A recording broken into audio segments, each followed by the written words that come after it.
এই কালার দিচ্ছেন হচ্ছে কোথায়? কোথায় দিচ্ছেন এটা? কোথায় দিচ্ছেন? কিন্তু তো মনে গ্রিলে, গ্রিলে দেওয়া হচ্ছে। জাস্ট আমরা অল্প একটু স্যাম্পল পেয়েছি।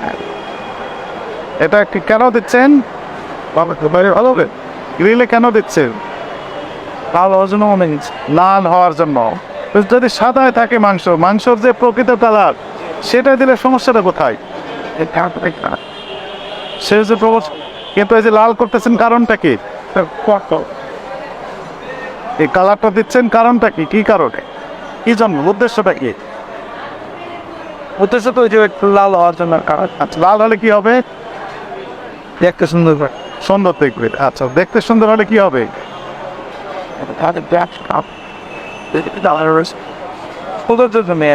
আচ্ছা, সৌন্দর্য হলে কি হবে তাহলে? জানি না, জানেন না। সৌন্দর্য হলে লোকজন বেশি কিনবে, এই তো। এটা যে প্রতারণা করে যাচ্ছেন সমানে মানুষের সাথে। মেয়েটাকে কোশ্চেন করেছেন এটা নৈতিক হচ্ছে না অনৈতিক হচ্ছে? অনৈতিক, বুঝতে পেরেছেন? আপনি খাবেন এটা? ইন্ডাস্ট্রিয়াল ডাই, এটা তো ফুড গ্রেডেড কালার না। এই ইন্ডাস্ট্রিয়াল ডাই আপনি ভালো দেখানোর জন্য একটা ভালো খাবার, সেটার মধ্যে এই আপনার দুইটা অঙ্গ দিয়ে এগুলি বিপাক্রিয়া সম্পন্ন হবে দুইটা জায়গা দিয়ে, একটা হচ্ছে কিডনি আর একটা লিভার। তো যে জিনিসটাকে শরীর বের করতে পারবে না ইন্ডাস্ট্রিয়াল ডাই বা যে ইনগ্রেডিয়েন্টগুলি, সেগুলি হয় কিডনিতে এফেক্ট করবে, না হলে লিভারে এফেক্ট করবে। তারপরে কি হবে? আল্লাহ না করুক ক্যান্সার পর্যন্ত হতে পারে।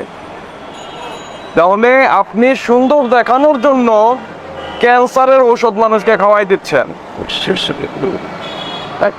কত বড় অনৈতিক কাজ করছেন আপনি। তারপর বাসি গ্রিল আপনি রেখে দিয়েছেন।